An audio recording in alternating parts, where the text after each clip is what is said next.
He was just a man walking home from his late-night shift, a single dad who had already known more battles than most men could endure. His name was Daniel, a veteran who carried the scars of war in his eyes, but carried hope in his heart for his little daughter, Lily. He thought his battles ended the day he came back home to raise her alone. He was wrong. That night, fate led him down a path he never expected, one that would change not only his life but the lives of two children who had been hidden away in silence and shadows. Before I tell you the full story, I want you to stay with me until the end, because what happened is more than just a story, it's a miracle that proves kindness can light up even the darkest corners of this world. And if you believe miracles are still possible, then don't forget to like this video and subscribe, because stories like this deserve to be shared with the world. It began in the cold, towering mansion on the edge of the city. Few people had ever seen the billionaire, Richard Sterling, in person. He was a man with wealth beyond imagination, yet a sorrow deeper than anyone could guess. Rumors spread of his twin daughters, born delicate, fragile, and suffering from a condition doctors couldn't fully explain.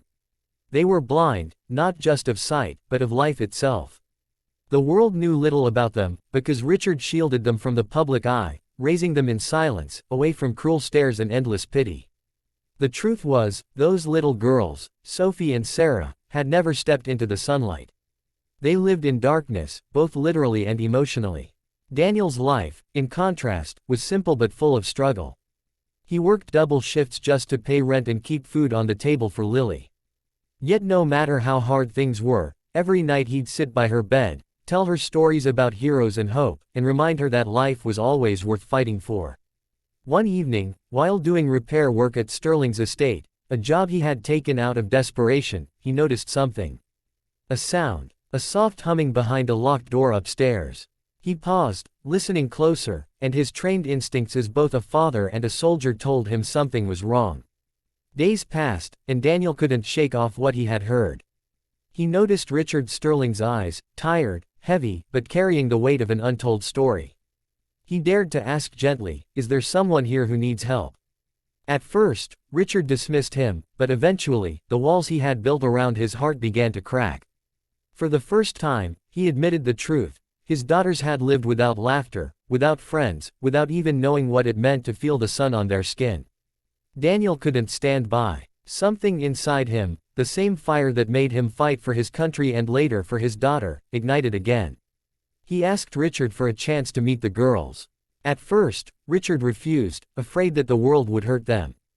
But Daniel's sincerity, the pain in his voice as he spoke of raising Lily alone, convinced him. When Daniel entered that dark room, the sight broke him. Two small figures sat curled together, pale and fragile, their tiny hands gripping each other as though they were afraid the world might tear them apart. They flinched when they heard footsteps, their lives conditioned by silence and shadows. Gently, Daniel knelt and whispered, "Hi. My name's Daniel, I have a daughter too, and she'd love to meet you." That was the beginning. Slowly, Sophie and Sarah opened up. Daniel didn't try to force them into the light. Instead, he brought light into their world. He brought Lily, who came with crayons, toys, and laughter, the things the twins had never known. The first time the twins touched Lily's crayons, they asked, "What is red? What is blue?" Lily didn't explain with science, she explained with heart. She said, "Red is how it feels when Daddy hugs me warm. Blue is like the sky you haven't seen yet, but it makes you want to smile." The billionaire watched in stunned silence as his daughters, who had once been trapped in lifeless darkness, began to giggle, to talk, to ask questions. For the first time, they were curious about the world. Daniel helped them step outside, hand in hand, guiding them with patience.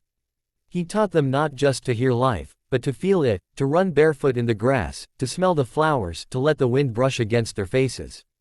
But the road wasn't easy. The twins had moments of fear, panic, and exhaustion. Richard often doubted, terrified his fragile daughters would break.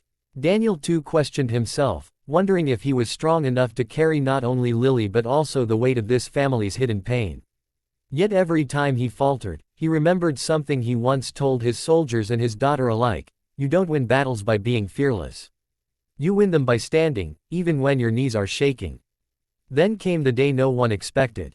A team of doctors, inspired by the progress the twins made with Daniel's help, revisited their case. With new therapies and technology, something became clear: the girls weren't beyond hope. The miracle wasn't just in medicine, though.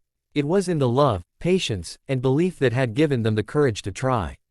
After months of effort, after countless tears and prayers, Sophie and Sarah experienced something they had never known before. They began to see,